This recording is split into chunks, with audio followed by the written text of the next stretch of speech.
They gave her the house, the savings, even the porch swing I paid to rebuild. And then they texted me, "Hey, the mortgage is due, can you cover it again?" If you've ever been the one who held everything together while everyone else lived like the house was theirs, you need to hear this story. Because what I found in a manila folder buried under their medical bills changed everything I thought I knew about love, family, and finally choosing yourself. The ceiling light hummed a tired kind of hum, flickering every so often, like it couldn't quite decide if it wanted to stay alive. Claire Whitmore sat at her parents' dining table, her usual spot, third chair from the left, facing the window that still hadn't been washed since the spring freeze. The table was cluttered, as always, with insurance forms, medical bills, prescriptions half-filled, and envelopes from Medicare that no one else seemed to open unless she was home. It was Thursday afternoon. It was always Thursday. Claire moved with quiet efficiency, sorting bills by due date, highlighting where premiums had jumped, folding the worst of the news neatly so her mother wouldn't cry over dinner. She'd been doing this for years. Not because they asked her to, God forbid they'd ever do that, but because she knew they wouldn't do it otherwise. She reached for a fresh pile when her hand paused over something unfamiliar, a manila folder. Unmarked, slightly thicker than the others. It was tucked underneath an outdated gas bill and a menu from a barbecue joint that had closed last year. Claire hesitated, fingers grazing its worn edge. Something about it felt heavy. The kind of weight paper shouldn't carry unless it held truth. She opened it. Final Will and Testament. The words stared up at her like they'd been waiting for this exact moment. Claire blinked. Her heartbeat didn't quicken. Her hands didn't tremble. But the air shifted. Like the room exhaled something it had been holding in. Her eyes scanned the document quickly, trained from years of reading financial fine print. She didn't mean to invade. It wasn't labeled, wasn't hidden, wasn't even put away. But still, she read. The house, the retirement account, the life insurance policy, the modest savings. All of it to Samantha. Hey Yanga Zista. Claire's name appeared once. One sentence. One breath of acknowledgement in a document that decided the future of everything her parents owned. We trust our eldest daughter will understand. That was it. No assets. No instruction. No gratitude. No explanation. Just trust. Claire leaned back in her chair, the edges of the folder still open in front of her. The hum of the ceiling light above filled the space where emotion might have risen. But there was no flare of anger, no sting of betrayal, no bitter taste of injustice. Just silence. Of course they trusted her to understand. That's what they'd always done. She was the one who deferred college housing to stay home longer and help when Dad's back went out. She was the one who paid the overdue property tax without a word, who called the Medicare rep and waited on hold for 47 minutes because her mother got flustered with systems. Claire was the daughter who didn't ask for anything because she had long ago accepted that her value wasn't measured in what she needed, it was in what she could fix. And now, even in this, the final division of love disguised as logistics, they assumed she would understand. Claire closed the folder carefully, as if it were sacred. Not because it was, but because it contained something holy in its cruelty, the final proof that love in her family had always been conditional. And she had always been the condition. She placed the folder back beneath the pile, smoothing over the Medicare envelope, like nothing had happened. The back door creaked open. Her mother entered the kitchen, humming a low tune, the kind she used to sing while stirring chili. the air filled with the scent of cumin and browned meat. Claire stood slowly and walked to the sink. She poured herself a glass of water, needing something to hold on to. Something grounded. She didn't say a word. Not yet. Because how do you confront someone about a betrayal they'll never call betrayal? How do you say, "You gave everything to her, and you gave me silence," and expect a response that isn't a sigh or a shrug? She sipped her water and stared out the kitchen window. At the brittle backyard swing she'd paid to have rebuilt last fall. The one the handyman had asked about. "Is this your place?" She had laughed. "No. My parents. I just pay the bills." And now, even the swing would belong to Samantha. Claire placed the empty glass in the sink and returned to the dining table, slipping her phone into her bag like she might leave. But she didn't. Not yet. Instead, she sat again, back straight, breath even, and resumed, sorting the paperwork like nothing had shifted. But something had. Not something loud or visible. Not something that could be undone by conversation or guilt. No. What had shifted was quieter. Like a beam settling beneath too much weight. Like a bridge beginning to crack at the foundation, not because of one blow, but because it had been carrying too much for too long without anyone noticing. Claire looked down at the familiar forms and pens and folders she'd handled hundreds of times. Her tools of devotion. Her inheritance of responsibility. And for the first time in years, she wondered not why they gave it all to Samantha, but why she had ever thought they wouldn't. The folder stayed where she'd left it, buried beneath forms and envelopes. Like a truth she wasn't ready to confront out loud. But even as Claire methodically filed the rest of the paperwork, her mind had already slipped out of the room. It traveled back to the living room with the ugly green carpet they never replaced because it still worked, where her 7-year-old self sat cross-legged, reading a story to Samantha, who had once again refused to nap. Claire had already learned by then that being good meant being quiet, being helpful, being easy. Such a little grown-up. Her mother would coo to guests. "She's just naturally mature. We never even had to teach her to share." But no one ever asked how it felt to always be the one doing the sharing. The memories came in fragments. Uninvited but vivid Claire at 10. The folding laundry while her sister played in the backyard. Claire at 12. Giving up the last slice of cake because Sammy cried first. Claire at 13. God. That birthday. She had asked, just once, if they could go out to dinner. Just something small. Her favorite diner. Pie. Maybe. Hamamhasaihu. Rubbing her temple. "Honey. Things are tight this month. Can we skip this one? You're so good. I know you'll understand." She had nodded. Of course she did. Because what was the alternative? Be the one who made things harder. 2 weeks later, on Samantha's birthday, there had been balloons, chocolate cake with cream cheese frosting, an iPad. She needs it for school. Her dad had explained, "It's not really a gift." Claire didn't say anything. She just helped cut the cake. She could still feel the plastic handle of the knife in her hand that day, cheap, slightly sticky. The way the frosting clung to it as she passed slices around the room. Even then, she had known how to disappear in plain sight. As an adult, she perfected it.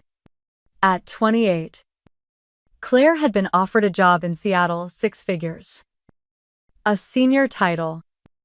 Ocean views from the office. It would have been a big leap. A life of her own. She'd said no before even discussing it. Her father had just slipped on the ice that January anew, tearing something in his hip. The surgery would be complicated. Recovery slow. Her mother didn't drive highways anymore. So Claire stayed. "We'll never forget this," her mom had whispered tearfully at the hospital. "You're the glue that holds us together." She remembered smiling faintly, thinking how warm those words sounded. Glue. Not daughter. Not Claire. Glue. A substance that held broken things in place until it cracked, dried out, and was scraped away to make room for something prettier. Back in the present, Claire moved to the kitchen for a refill of water. The chili was simmering. The smell thick and nostalgic, almost cruel in its familiarity. She leaned against the counter, staring at the spice rack with the faded labels she'd once reorganized alphabetically. Another invisible act of service. She knew, intellectually, that this wasn't betrayal in the cinematic sense. No shouting matches. No secret mistresses or stolen inheritance. It was quieter. Meaner. In a way, it was the assumption that she would keep showing up. Keep saying yes. That her sacrifices were renewable. That her backbone was an unlimited resource. And she had let them believe that. Worse, she had believed it. 2. She glanced down at her hands. The same hands that had driven them to every doctor's appointment. The ones that had signed checks, typed up financial plans, rewired their internet when they insisted they didn't need help. Strong hands. Steady hands. But tired. So tired. She stepped out to the back porch. The light outside was that late-day gold. The kind that softened edges and made even the weeds look poetic. The swing swayed slightly in the breeze. The same one that had cracked under her dad's weight 2 years ago. She had paid the handyman herself. He'd smiled when she signed the check. "Nice of you," he said. Your folks." She had nodded. "Yeah. I just want them comfortable." It wasn't a lie. But it wasn't the full truth either. Comfort had become a currency in her family, a way to buy silence, to delay confrontation. They were comfortable because she wasn't. They were relaxed because she bore the tension. She sat on the swing, feeling it creak beneath her. Her phone buzzed in her pocket. A message from her boss. "Quick update on the Simmons account, can we touch base tomorrow?" She didn't answer. Not yet. Claire looked up at the sky, fading into lavender. As a child, she used to believe the sky would listen if she whispered secrets into the wind. She'd told it once that she wanted to be seen. Not just noticed, but truly seen. She had whispered that secret when Samantha had won a school award for a project Claire had basically done for her. And her parents had cheered so loudly. "You're such a good sister," they'd said. "Always helping." She was proud. She was. But also aching. And she hadn't known. Back then. That ache was the first language of invisibility. She ran a hand through her hair and leaned back, letting the swing carry her gently. The phrase echoed again. "We trust our eldest will understand." Understand what? Exactly. That reliability wasn't love. That endurance could be exploited. That being easy to lean on made her easy to leave out. Claire closed her eyes. Maybe she did understand. And maybe that was the problem. The knock on Claire's door was light. Polite, the kind of knock people use when they aren't sure whether they're interrupting something. It was her neighbor, Janet, holding a bowl of strawberries and a kind smile. "Hey. On to..." she said. Just wanted to thank you again for helping me with that Medicare login. You're a lifesaver. Claire smiled faintly. Of course.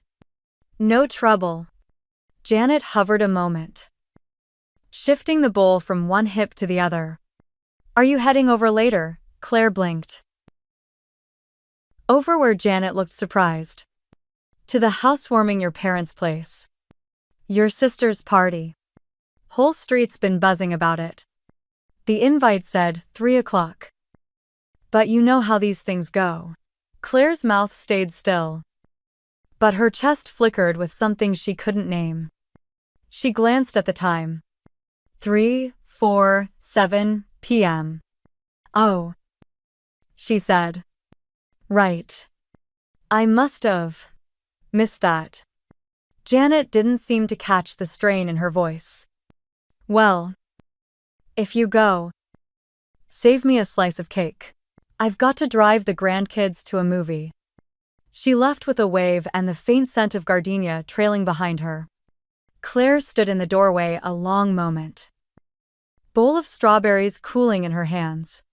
She hadn't been invited. Not a text. Not an email. Not even a group message with passive-aggressive emojis. And yet there it was, a housewarming party. At a house that, legally, belonged to her parents. That had been willed to her sister. That Claire was still paying the mortgage on. She placed the strawberries on the counter. Suddenly not hungry. She should have been angry. Offended. Hurt. But mostly, she just felt misplaced. Like she was standing in someone else's life. Someone else's storyline. At 5:12 p.m. Claire pulled up across the street. She hadn't planned to. She wasn't dressed for it, still in her jeans and faded navy cardigan from sorting files that morning. But something in her needed to see. The driveway was lined with cars. Lawn chairs on the grass. Laughter drifted through the open front door. The kind that came easy and loud when people didn't worry about who was missing. She didn't park close. Just far enough to remain unnoticed. Samantha's hatchback was parked front and center. Trunk open. Balloons tied to the porch railings bounced in the breeze. Pink and silver. Like a gender reveal without a baby. Claire scanned the porch. There it was. The swing. Rebuilt by Claire. Paid for by Claire. Stained by hand over a weekend when she canceled her trip to Galveston because the handyman couldn't make it. And on that swing sat Samantha. Barefoot. Glass of rosé in hand. One leg crossed over the other, like it was her throne. She posed for someone's phone. Then laughed. The flash caught her hair just right. Minutes later, Claire saw the photo pop up on Facebook. Caption home. Finally. Claire stared at the screen. Thumb hovering. She zoomed in. Saw the potted fern she had picked out from the nursery. The wind chimes she ordered after the last ones broke. The porch lights she rewired herself last winter. Home. Finally. 2 words. And yet they felt like a complete erasure. She didn't cry. Not then. She didn't slam the steering wheel or scroll through old texts looking for validation. Instead, she locked her phone, placed it face down on the passenger seat, and leaned back. The window was rolled down just enough to catch the music, someone playing acoustic covers of Fleetwood Mac on the Bluetooth speaker. She recognized the song. Landslide. She closed her eyes. They had thrown a party inside a house she still paid for. They had posted pictures of joy built on her unseen foundation. And they hadn't thought to tell her. Because people rarely think of the pillar when admiring the paint. They don't thank the beam that holds up the ceiling. They just hang a chandelier and say, "Isn't it beautiful?" Claire drove off 20 minutes later. Not because she was in a hurry, she had nowhere to be, but because she couldn't afford to linger in a life that refused to claim her. Back home, she opened a bottle of water and sat on the edge of her bed. She scrolled again. The comments rolled in beneath the photo. "So happy for you. Sam, you deserve it all. What a gorgeous porch. Your parents must be so proud." Not a single one mentioned Claire. Not that they should have. These were Samantha's friends, not hers. But that was the point, wasn't it? No one even knew there was someone missing. And the worst kind of erasure is the one that no one notices. She powered off her phone and stared at the ceiling. The fan circled slowly, blades whispering something she couldn't quite catch. It felt like standing in a museum of her own life, recognizing the brushstrokes, the palette, the style, and realizing the plaque had someone else's name on it. They didn't steal from her. They just built over her, layer by layer, smile by smile, until she was beneath it all. Unseen, Claire lay back against the pillow, one arm draped over her eyes. And for the first time in years, she didn't want to fix anything. Saturday night. The family dinner unfolded at their usual spot, El Camino's on South Lamar. Not fancy. Not loud. Just reliable. Like Claire. The hostess knew their names. The same server brought the same queso dip without asking. Even the condensation rings on the table seemed familiar. As if the universe insisted on keeping something stable. Claire arrived on time. Samantha was already there, seated between their parents, cradling a glass of iced tea like it was an accessory. She looked radiant in the effortless way people do when they've never had to clean up after the things they break. Claire slid into her seat and offered a polite smile. She didn't plan on saying anything, not really. She'd told herself this was just dinner, just a routine. But then her father asked about her week. And her mother complimented Samantha's new earrings.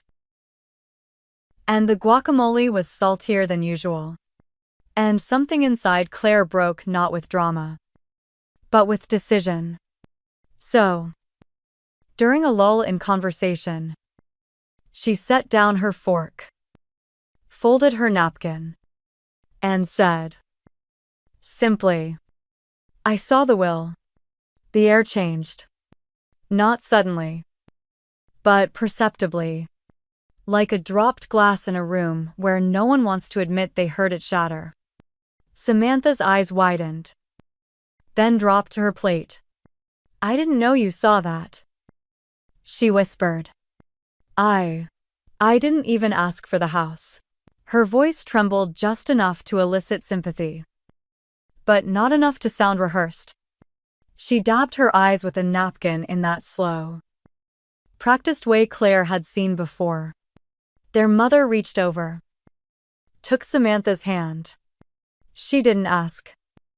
"Claire, we just thought, after everything she's been through, she needed something solid beneath her." Their father cleared his throat, not meeting Claire's gaze. "Mora Claire." He corrected himself. "She's trying to get her life together. Don't make her feel worse." There it was. The pivot. In less than 3 minutes, the entire table had tilted. And Claire was now on the wrong side of the story. Not the one who had paid 7 years of mortgage. Not the one who took off work to drive them to physical therapy. Not the one who bought the HVAC unit when winter froze their pipes. No. She was now the one making Samantha feel bad. Claire inhaled slowly. She didn't raise her voice. She didn't cry. "I'm not upset that she got the house," she said. "I'm upset that no one thought I deserved a conversation." Her mother gave a tight smile. The kind that masked discomfort with patronizing warmth. It's not about money, sweetheart. It's about the way you process things. Her father added. You've always been a little rigid. Not everything has to be logical. Claire blinked. There it was, gaslighting dressed in familiarity. She wasn't betrayed. She was overreacting. She wasn't hurt. She was inflexible. She wasn't excluded. She just couldn't let go. Samantha sniffled again. I swear I feel horrible. Claire. I didn't even want the house at first. But then Mom said it would make things easier. Claire looked at her. Really looked. Not at the tears. Not at the earrings. But at the posture. The way she leaned into the performance of regret without ever pausing to question the foundation it stood on. You feel horrible, Claire said quietly. That's interesting. Her mother's tone sharpened. Claire. Don't turn this into. Claire stood up. Not abruptly. Not for attention. She just stood. For the first time in her life. She stood when everyone expected her to sit still and understand. She placed her napkin beside her untouched plate and looked at each of them. No rage. No bitterness. Just recognition. Enjoy your dinner, she said. And she walked away. Outside. The Austin evening wrapped around her shoulders like a breath she hadn't known she needed. She didn't cry in the parking lot. She didn't text a friend or write a note in her phone. She just stood for a moment. Under the soft hum of a street lamp. Realizing that for once, she wasn't waiting for someone to follow her. They wouldn't. They were still inside. Finishing their enchiladas. Probably already moving the conversation back to gas prices or Samantha's job interview. And that was fine. Because something in her had shifted. Not snapped. Not broken. Just settled. Like a suitcase packed too full for too long. Finally unzipped. Back in her apartment. Claire didn't turn on the lights. She moved by muscle memory. She set her purse down. Took off her shoes. And sat on the floor beside the window. Outside. The city pulsed softly. Neon signs. The rhythm of distant traffic. She thought about what her father had said. You've always been a little rigid. Rigid. What a convenient word for a woman who wouldn't bend any further. Rigid was what they called you when you stopped saying yes. When you stopped being grateful for crumbs. When you dared to notice the imbalance and name it. She pulled out her phone and opened her notes app. At the top of the screen. She typed, "Let the record show." Not because she needed to defend herself. But because she would no longer participate in the rewrite. The story they were telling, the one where Samantha was fragile and Claire was harsh. Where love was given based on who appeared most broken. That story didn't belong to her anymore. She wasn't going to correct them. She wasn't going to plead her case. She was simply removing herself from the narrative. The night pressed in quietly around Claire's apartment, no phone calls. No notifications. No one checking to see where she'd gone after walking out. She didn't expect them to. She sat cross-legged on the living room floor. The carpet indented where her knees usually landed after long days. This time, there were no files spread out in front of her. No invoices. No folders. Only a shoebox. One she hadn't opened in years. She had stumbled on it while looking for a charger in the back of her closet. It was wedged behind an unused yoga mat and a tote bag filled with reusable grocery sacks. It was covered in dust. Taped on one side. A faded sticky note clinging stubbornly to the lid that read tax stuff. Maybe. She knew it wasn't taxes. It was her archive. Her quiet little museum of things too meaningful to throw out, but too painful to look at. Inside were scraps of her old self birthday cards, high school report cards, a dried rose from prom, even a broken bracelet Samantha had given her when they were kids. And on top, like it had waited patiently for her return, was the envelope. Cream-colored, thin-lined, her name written across the front in her mother's handwriting. Claire traced the letters. Her mother's M was always too tall, too careful, the kind of handwriting that looked like it belonged on sympathy cards. She opened it slowly, unfolding the letter that had once meant everything. I don't know where this family would be without you, Claire. You never complain. You just do. You've always been the one who steps up before we even ask. I hope you know how much that means to us. You are the strongest thread in this home. It was dated 7 years ago, the week Claire had paid $8.400 for emergency roof repairs after a hailstorm punched holes into her parents' ceiling. She remembered the check. She remembered the silence afterward. How no one brought it up again.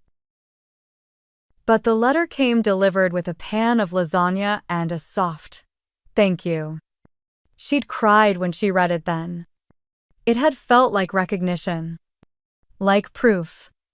But now, as she read it again, sitting alone in the same apartment where she tracked every medical deductible, every copay, every mortgage transaction, they weren't tears that rose. It was nausea. Because that letter wasn't love. It was validation on a leash. Praise offered after she proved her worth. Appreciation. Only when it followed a deposit. Affection. Handed out like a bonus check at the end of fiscal year loyalty. She thought about the woman who had written that letter. And the woman who now texted her like a billing department. Mortgage is higher this month. R. Censure. Can you send it before Friday? No greeting. No punctuation. No acknowledgement that she had found the will. No apology. Not even a placeholder. Hope you're doing okay.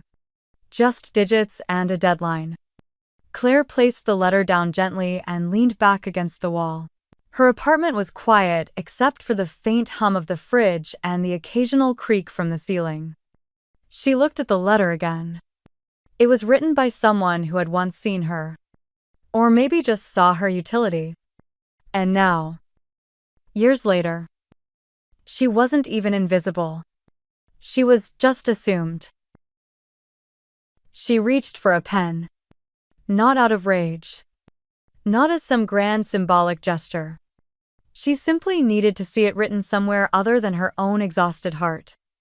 On the back of the letter, in block, print sharp and deliberate, she wrote, "I'm done." She underlined it once. No exclamation point. No flourish. Just clarity. Claire folded the letter carefully and placed it back in the envelope. Then she slid it into the shoebox. Beneath the broken bracelet and the birthday cards with names signed in pink ink. Not to erase it, but to store it where it belonged in the past. She sat still for a long time. Her back pressed against the wall. Legs numb from the weight of stillness. She wasn't angry. Not in the volcanic, loud, plate-smashing way that people expected from someone who had been used. She was simply finished. She used to believe, truly believe that quiet effort would eventually be seen. That if she worked hard enough, sacrificed often enough, bent far enough, then someday someone would say, "You matter." Not just your labor. You. But what she learned instead was this. Consistency doesn't always breed appreciation. Sometimes. It just breeds expectation. And when you keep showing up without asking for anything in return, people stop seeing you as generous. They start seeing you as obligated. That night, Claire didn't cook dinner. She didn't answer the follow-up email from her boss. She turned off her phone, lit a single candle in the corner, and sat in its low light with nothing but the hum of her own breathing. Not because she was being dramatic, but because she was remembering how to be a person, not just a provider. She thought about all the things she used to do without question: wiring money, fixing the Wi-Fi, researching Medicare plans, staying nearby, staying available, staying useful, and how all of it had been mistaken for love. Or worse, used instead of love. The next morning, Claire opened her laptop. The shoebox remained closed. But on her desktop, she created a new folder. Its title: Evidence of Absence. Not to build a case. Not to get revenge. Just to remind herself of the quiet truth that she had been there. That she had tried. That she had carried it all. And when they rewrote the story to make her absence seem selfish, she would remember she didn't leave out of anger. She left because being useful isn't the same as being loved. And she was done confusing the two. Claire sat at her kitchen table, the morning sun filtering through blinds that hadn't been dusted in weeks. Her coffee had gone cold. Untouched, she stared at the screen of her laptop, the cursor blinking beside the scheduled mortgage autopay. Tomorrow marked the due date, just like it had for the last 83 months. The number sat in the box like a ritual: $2. Censure. A number she knew better than her own rent. Her thumb hovered over the toggle. And then, with a steady breath, she clicked. Cancel. No fireworks. No error messages. Just a quiet system update: payment cancelled. Next action: none. For the first time in 7 years, Claire would not be paying the mortgage on a home she didn't live in. She didn't expect applause. She only wanted silence, the kind that came from no longer financing someone else's comfort at the expense of her own. The silence didn't last. That afternoon, her phone buzzed. An email from her mother. Subject: updated medical budget. Please review. Claire's stomach tensed, not from the request itself, but from the attachment. She opened the PDF. Every cell. Every color-coded line. Every formula hers. The same spreadsheet she had spent 4 nights building when her father's co-pays had doubled. Same headers. Same assumptions. Same font. Except now, at the bottom, the footer read, "Prepared by Samantha Rivers." Claire didn't blink. She didn't rage. She didn't forward the file to a friend for validation. She just sat there, absorbing the theft, the repackaging of her effort, her brain, and her precision wrapped in Samantha's name, like a gift bag sealed with entitlement. A minute passed. Then, too, Claire opened a blank email. No shaky hands. No second guessing. Just a calm, surgical kind of resolve. She addressed it to her mother and father. CC'd Samantha. BCC'd her accountant just in case. Subject line: this is not a threat. This is a boundary. She wrote. Attached is the original version of the spreadsheet sent earlier today, created, saved, and timestamped 6 months ago, under my credentials. Going forward, if any document I have authored is reused or altered without attribution, I will treat it as misrepresentation. I have covered the mortgage, repairs, and hospital copays. I have no further financial obligation to this household. This is not punitive. This is not an argument. This is documentation. Claire. She attached the original spreadsheet, watermarked it with the date, and hit send. The air felt different. Lighter. Not because justice had been served, but because the silence had finally broken. Because that was the real cost all along. Wasn't it silence? Her silence had been mistaken for agreement. Her reliability mistaken for permission. Her effort mistaken for endlessness. When you carry things quietly, people assume they aren't heavy. When you give without complaint, people assume you have nothing to lose. And when you never say no, people stop remembering that you even could. The next morning brought no response. No apology. No clarification. No, we didn't mean to. Just another email. Subject reminder medical deductible. Due Friday. No mention of the previous thread. No reference to her boundary. Claire closed it without reading further. She opened her evidence of absence folder. Created a new subfolder, titled Correspondence. And dragged the thread inside. She didn't do it to keep score. She did it so that when they rewrote the story, she would have something to remind herself. No. This happened. I didn't imagine it. A week passed. Then 2. The mortgage never came up again. Neither did the spreadsheet. But one afternoon, a cream envelope appeared in her mailbox. No return address. Inside, a blank check. Unsigned. Unspoken. New note. No apology. No explanation. Just a gesture, if you could even call it that. It said everything they couldn't. We still expect you to fix it. We know we crossed a line, but we'd rather throw money than admit it. You're not part of the decision, but you're expected to pay for the consequences. She didn't tear it up. Didn't cash it either. She slid it into the drawer beside the old letter from her mother and whispered, "You don't get to buy silence anymore."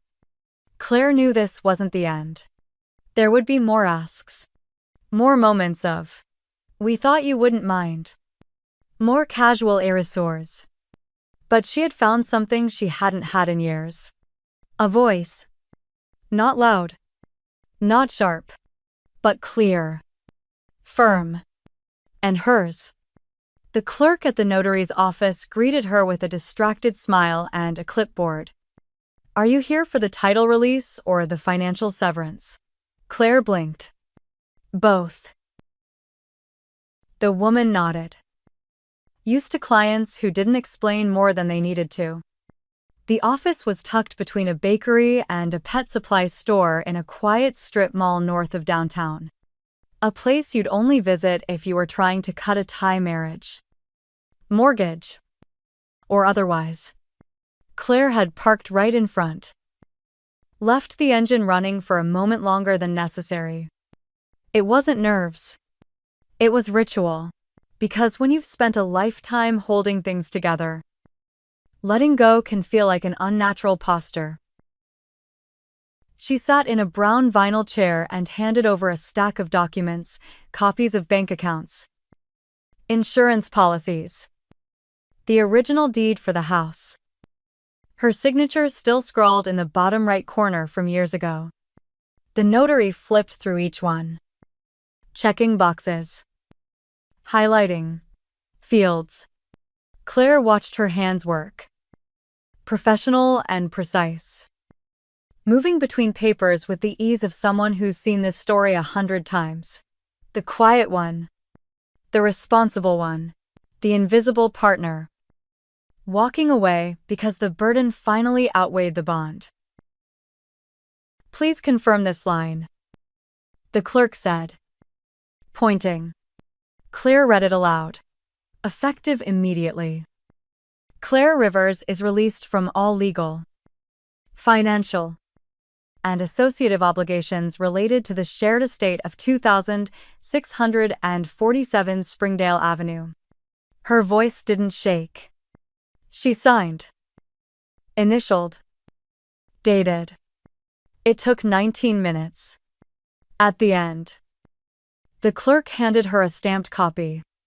"That's it," she said. "You're no longer tied to the property."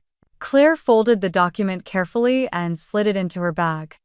She didn't smile, but she felt something shift inside her. Not relief. Not sadness. Not even pride. Just freedom. Unfolding slowly, like breath returning to lungs that had forgotten how to expand. On the way home, she made one last stop. Not for nostalgia. Not for drama. She just needed to return a key. The house stood quiet on a late Tuesday afternoon. No balloons this time. No parked cars or music drifting from Bluetooth speakers.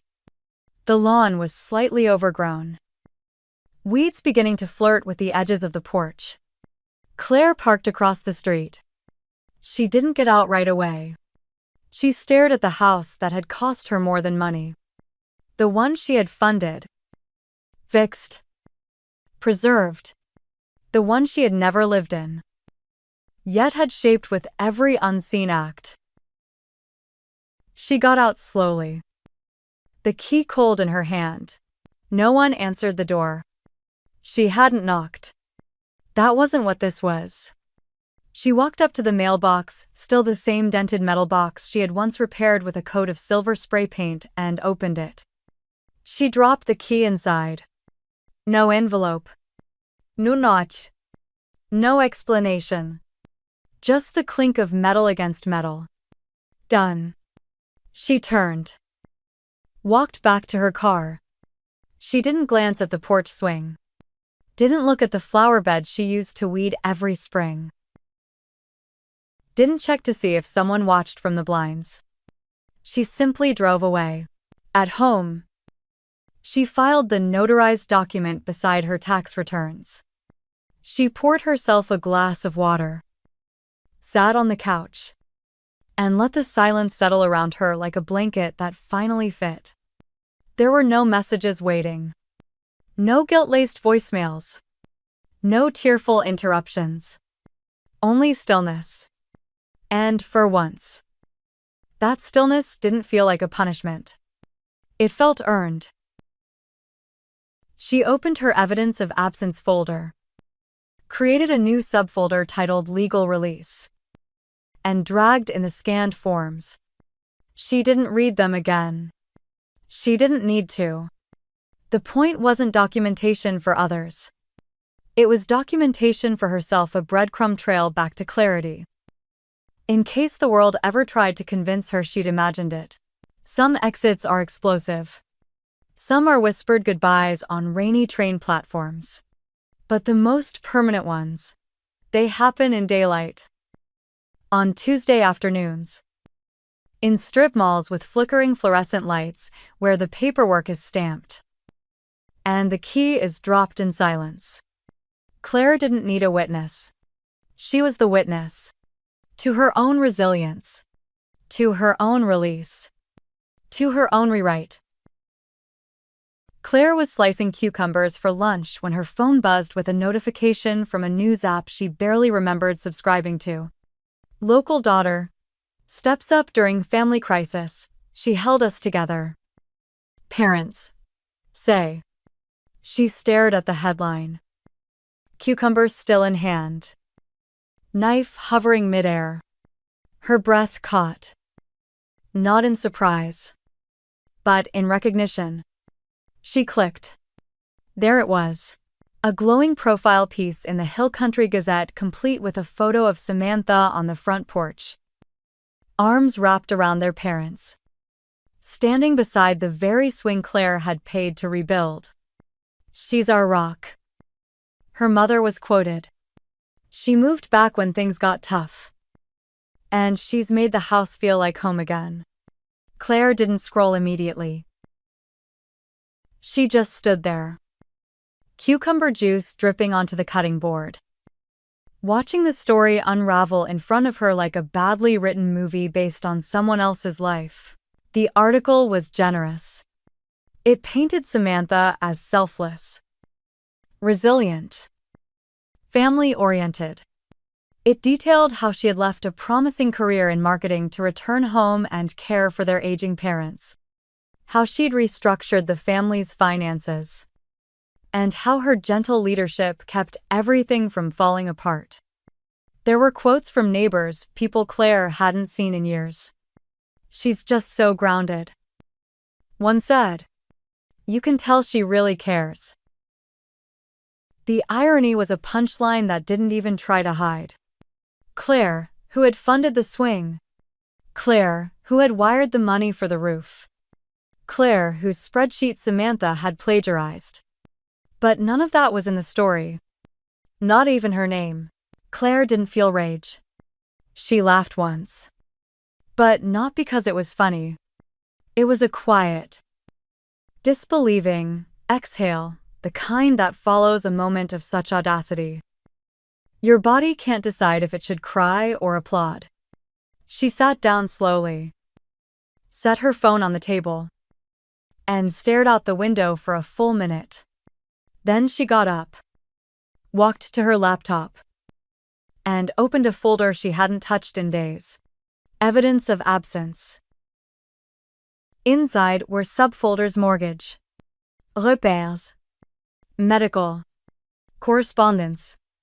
Each one organized with the kind of detail only someone who had lived the truth could provide. She clicked into mortgage, pulled up PDFs of every monthly transaction, bank statements, wire confirmations, timestamps.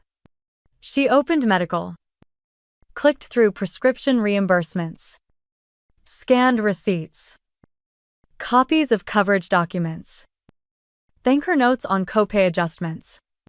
She wasn't building a case. She wasn't filing a complaint. She was telling the truth. For herself. Because the real erasure wasn't just that Samantha had taken credit. It was that no one had noticed Claire was gone. They hadn't just replaced her. They'd rewritten her. She opened a new email. To family attorney CC, her accountant. And her own personal inbox. Subject: estate discrepancy, documentation. Attached. No greeting.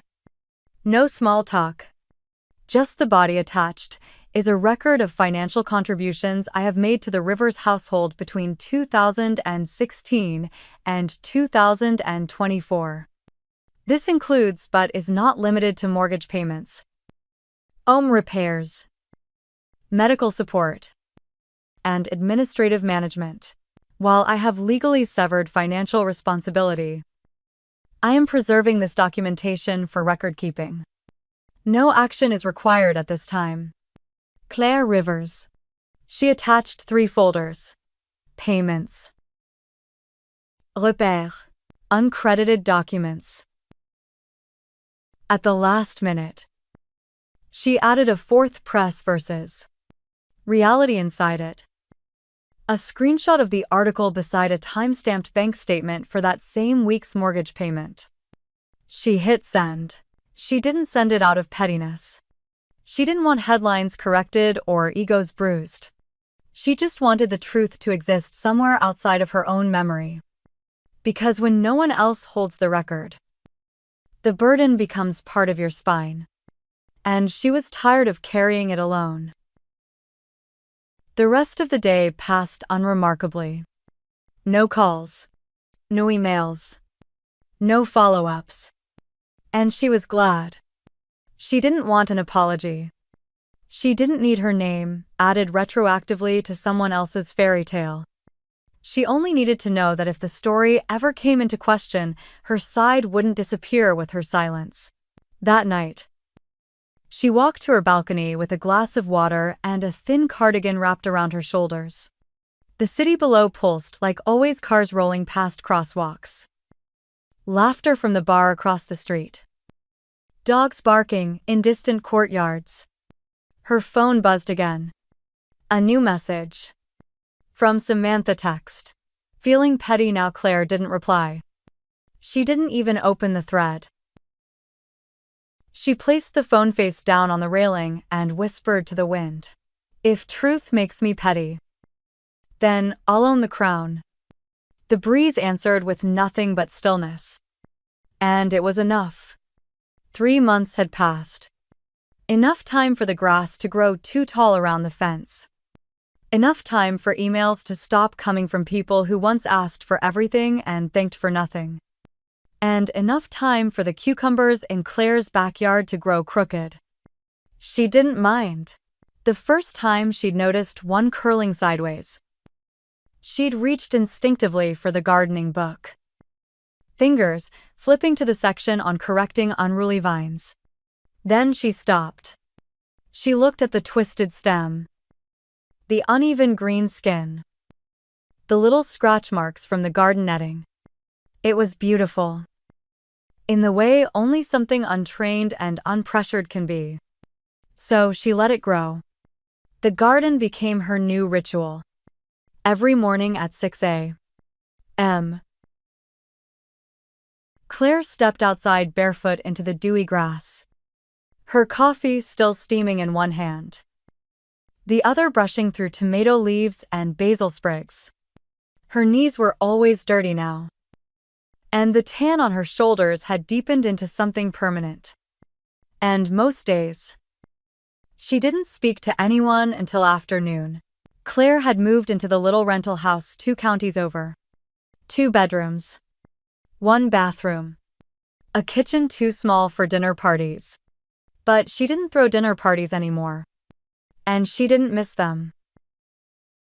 She taught twice a week now at a local women's center just off Main Street. Her class was called Money After Marriage, but really, it was for any woman who had once believed stability meant staying silent. There was Linda, recently widowed after 32 years. Marisol, whose ex-husband had made her sign every tax return without explanation. Jade, 31, who said she'd never paid a single bill on her own until last month. They came with shame. And left with folders. Organized ones. Claire taught them how to calculate net worth. How to read a mortgage statement. How to open their own accounts. How to say, that's not my responsibility anymore. She never told them her story. But she brought her whole truth into the room. And somehow, they could feel it. One Saturday afternoon, after she finished weeding the tomato rows and washing soil from under her nails, Claire opened the mailbox and found a single envelope. Cream-colored. No return address. She didn't have to turn it over to know who it was from. The handwriting was deliberate. Looped M's. Careful spacing. Her mother's. Without question. She didn't open it on the porch. She made tea first. Chamomile. With honey. She sat down at the kitchen table, the one she'd refinished herself. Sanding it for hours until the old stain came off and the wood finally breathed again. She opened the envelope slowly. Like peeling back a layer of time. Inside was a single page. Written in a hand that had once signed permission slips and birthday cards. It said, I should have protected you. 2. I saw what you carried and mistook your quiet for indifference. You were never invisible. Claire. I just didn't look hard enough. No apology. But also no excuses. Just truth. Late. But true.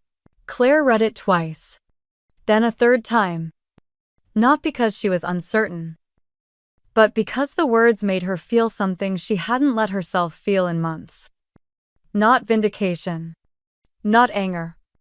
Not longing. Just seen. Not by the world. Not by Samantha. But by the one person she had stopped hoping would look.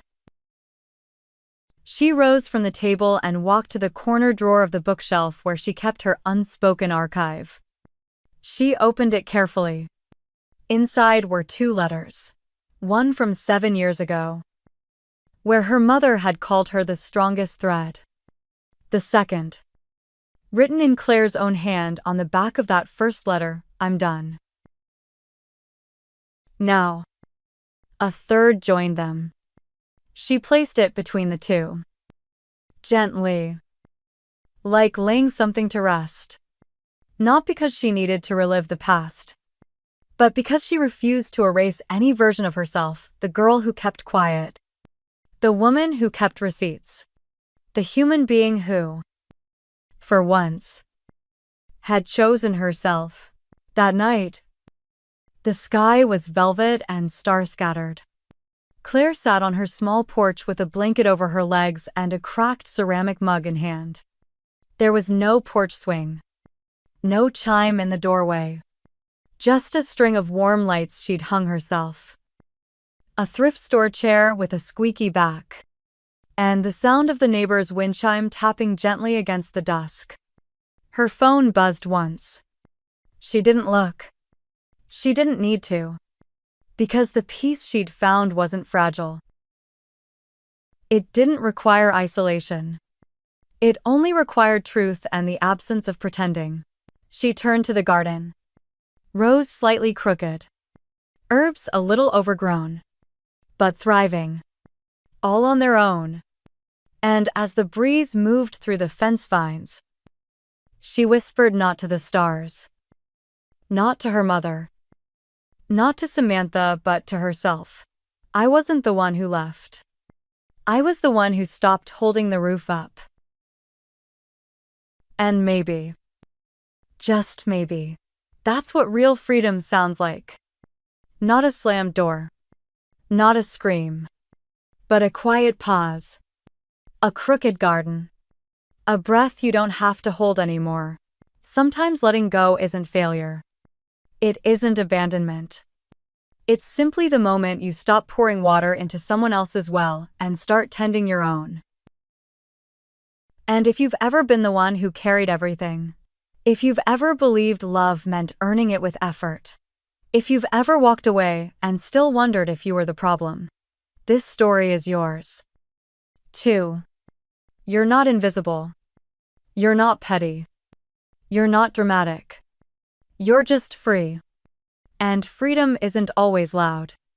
Sometimes it grows crooked and beautiful in the soil you chose for yourself. Stay with us. More stories are coming. More truth. More endings that feel like beginnings.